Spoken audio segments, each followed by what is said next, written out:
Ladies and gentlemen, before we get to the agenda, hopefully everybody has a copy of the agenda. As you know, I have been on the job for about a week, and it's been quite a learning experience. And with that being said, I want to make sure that I start this first insurance hearing commending and acknowledging, ladies and gentlemen, the job that my vice chairman, the gentleman from Warren, Kevin Ford, has done up to last week and quite frankly, up to today. So Kevin, thank you again. We appreciate everything you've done. You've been a blessing to me and I look forward to working with you. Okay. Second house cleaning matter. We're going to do things a little bit differently. We'll set up a subcommittee process. Me and the vice chairman have been working on that the last couple of days. It's just about finalized. We really did not have a chance to do it with the House bills, but we will definitely do it with the Senate bills that come over in addition to the remaining years of the term. As it stands right now, we have 4 subcommittees. The vice chairman will be the standing chairman of each subcommittee. And with that being said, y'all pretty much know how I operate.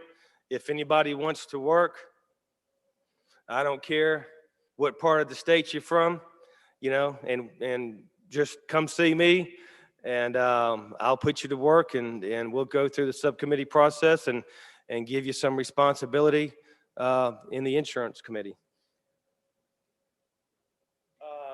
Last but not least, the chair, this is very important. The chair is of the opinion that a bill does not become property of the House, and this is going to be a little bit different than what has been done previously in the insurance committee.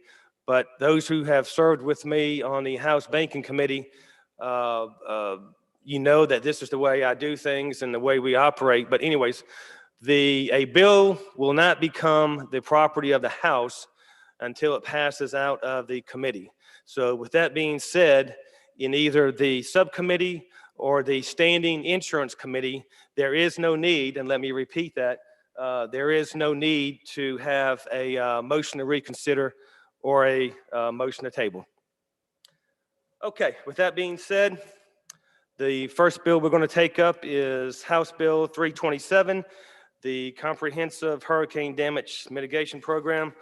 Those of you that have been around here for a long period of time probably remember this bill. This bill was set up in response to Hurricane Katrina. It was a very viable and worthwhile mitigation program that helped the citizens of not just the Gulf Coast, but throughout the state immediately subsequent to Hurricane Katrina. Let me stress, ladies and gentlemen and members of the committee, there is no money in this plan at all. We're just basically keeping it on the books. Do I have any questions? Okay, seeing none, the chair has a motion titled Sufficient Do Pass. As you know, we have kind of changed things up a little bit, so those opposed just say no and we'll count the no votes. Hearing none, that bill passes. Thank you. The second bill that the chair will take up is 330. House Bill 330. Members of the committee, let me turn your attention to the specific language, and it's repeated twice in the bill, but begins on page 38. It begins on line 38 through 43 of page 2. It's pretty simple. It just kind of says what it means and means what it says. If a political entity has more than one insurance policy that is being paid for and basically is in existence at the time that someone gets injured, just one of those policies has to pay. In other words, they can't be a double dip, or both policies do not have to pay on that one claim. Mr. Chairman, this is Representative Yates. My camera's not on, but I have a question. Yeah, the lady from Hines, you're recognized. This doesn't seem to specify which policy would be primary, which would be secondary. Is there a manner in which we're going to address that or look at that, or am I overthinking It this? does not, lady. I really don't see, this doesn't affect the collateral source rule. And with you being an attorney, you would recognize that. But do you see a need to address which one would be primary and which one would be secondary? I don't see a need to. I mean, as long as it gets paid. I suppose. I wonder if there's a policy where limits are lower than a subsequent policy.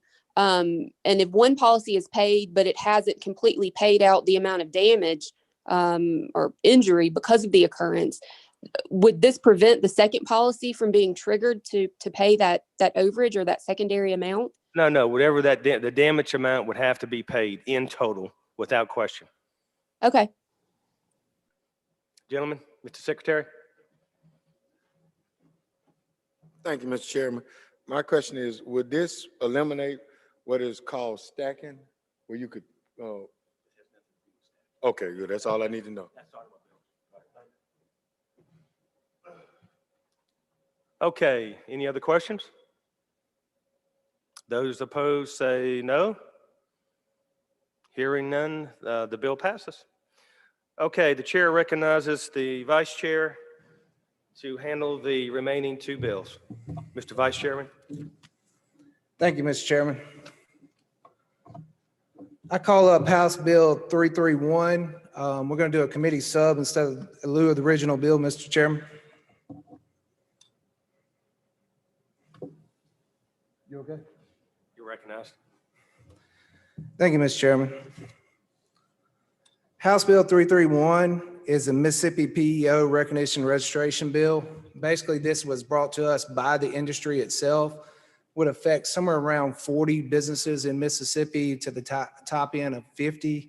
What it does, it provides statutory certainty for firm foundation for the law for the PEO industry.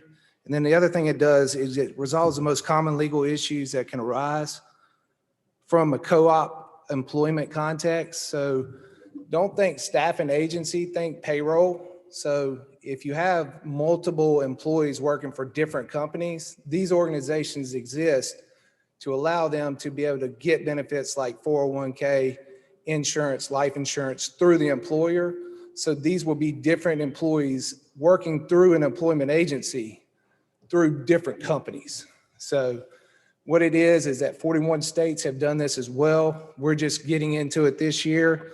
The Senate did not bring it up, so we do have a reverse repealer in this to move it through the system. We are in coordination with the commissioner about it. We got some language on it late last night. We haven't had a chance to vet it yet. So right now, we're just handling what's in front of us today, which is the Model Legislation Act, but we do have reverse repealer in it. So we will be back before us no matter what. So that's my explanation of the bill, Mr. Chairman. Any questions? Hearing none. Mr. Vice Chairman, do you have a motion? Motion is title sufficient, do pass, committee sub. Any noes? Hearing none, the bill passes. You recognize for the next bill. Thank you, Mr. Chairman. I'd like to bring up House Bill 1205 and do a committee sub as well. Recognized. Thank you, Mr. Chairman. Ladies and gentlemen, House Bill 1205 is the Telemedicine Act bill. What we basically have come into is that telemedicine has taken an extremely large role in healthcare since COVID has come out, which has brought forward some issues that we're trying to deal with. The committee sub does have a reverse repealer in it. We are discussing it with the providers, the insurance carriers, and the commissioner to try to work on it to get to a solution to where we think that telemedicine can take its rightful place inside of medicine. One of the issues that we're having it's just complicating thing is HIPAA. So we're trying to pull HIPAA forward and bring it into the modernization. So this bill has the code sections that everybody wants in it. So right now we're just adding a reverse repealer through it to keep it moving. It will be back before us in its final version of it. So I don't want to go into too much detail because there could be some more stuff involved in it. We're just moving it through the process. That's my explanation, Mr. Chairman. Any questions from the members? Hearing no questions, Mr. Vice Chairman, do you have a motion? Motion is title sufficient, do pass, committee sub. All those no, please express your opposition.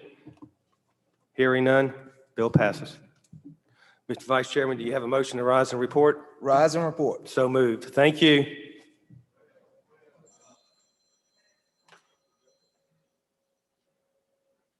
John have been around here for a long time, huh?